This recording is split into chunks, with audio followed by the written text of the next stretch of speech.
జటాధరం పాండురంగం శూలహస్తం కృపానిధిం సర్వరోగహరం దేవం దత్తాత్రేయమహం భజే. జై గురుదత్త. దత్తవందులకు సాదర స్వాగతం. నేను మీ ఓరిగంటి కార్తీక్ శర్మ. ఈరోజు మనకు ఒక చక్కటి ప్రశ్న వచ్చింది. ఏమిటంటే, స్వామి జాతక రీత్యా ఒక వివాహం చేసుకుందాం అనుకుంటున్నాము, జాతకాలు చూపించాను, ఏకనాడి అయినది, చేసుకోవచ్చా చేసుకోవద్దా అంటే చేసుకోవద్దు అనే చెప్తాను తల్లి. ఎందుకు అంటే, అది పెద్దలు నిశ్చయించింది అనుకోండి, చేసుకోవద్దని చెప్తాను. లేదు స్వామి, నేను ప్రేమించాను, నేను ఖచ్చితంగా అమ్మాయిని చేసుకోవాలి, అబ్బాయిని చేసుకోవాలి, ఖచ్చితంగా కూర్చుంటే తప్ప నేను చేసుకోమని చెప్పను. ఓకే, ఖచ్చితంగా కూర్చుంటే ఎలా చేసుకోవాలి స్వామి అని మీకు సందేహం రావచ్చు. కాకపోతే ఏంటంటే, ఆ వివాహం చేసుకునేటప్పుడు గణాలు కలుస్తాయి, అన్నీ కలుస్తాయి, కానీ ఏకనాడి అవుతుంది. ఏకనాడి కొన్ని నక్షత్రాలకు మాత్రమే వర్తిస్తుంది. ఏకనాడి అయితే పర్వాలేదు, ఏం కాదు, బాగుంటుంది. కానీ కొన్ని నక్షత్రాలకి పనికిరాదు. అందులో శతభిష నక్షత్రం కూడా ఒకటి. ఎందుకంటే ఒకరు మనల్ని అడిగారు, సో వాళ్ళది శతభిష నక్షత్రం.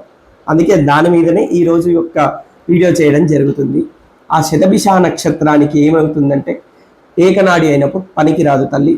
అది ఏకనాడి అవ్వడం వల్ల ఏం దోషాలు కలుగుతాయి అంటే, వాళ్ళకి సంతాన విషయంలో చాలా ఇబ్బందులు ఎదురవుతాయి. సంతానం కలగడానికి చాలా ఇబ్బంది, మానసిక దృక్పథం వస్తుంది. అంటే మానసికంగా కృంగి కూసిస్తారు. అలాగే ఆరోగ్యపరంగా కూడా చాలా ఇబ్బందులు ఎదురవుతాయి. కానీ ఏ విధంగా స్వామి మరి ప్రేమిస్తే చేసుకోవచ్చు అన్నారు కదంటే, దానికి ఒక చిన్న తంత్రం ఉంటుంది తల్లి. ఒక రుద్ర ఏకాదశి అనే ఒక హోమం ఉంటుంది తల్లి. ఆ హోమం చేసుకున్న తర్వాతనే ఈ యొక్క వివాహం చేసుకోవాలి. అది చేసుకుంటే తప్ప ఈ వివాహం చేయడానికి పనికిరాదు. ఆ రుద్ర ఏకాదశి ఎప్పుడు చెయ్యాలి, ఎక్కడ చెయ్యాలి అంటే, అది గురువారం రోజున మాత్రమే చెయ్యాలి తల్లి.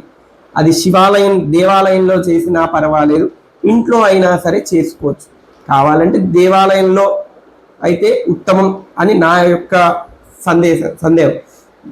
దేవాలయంలో చేసుకుంటే చాలా బాగుంటుంది. ఆ రుద్ర ఏకాదశి అనే చిన్న హోమం చేయించుకొని మీరు ఖచ్చితంగా చేసుకోవచ్చు తల్లి. కాకపోతే ఇది పెళ్లి కన్నా ముందు ఒక 2 నెలల ముందు, 62 రోజుల ముందు చేసుకోవాలి తల్లి.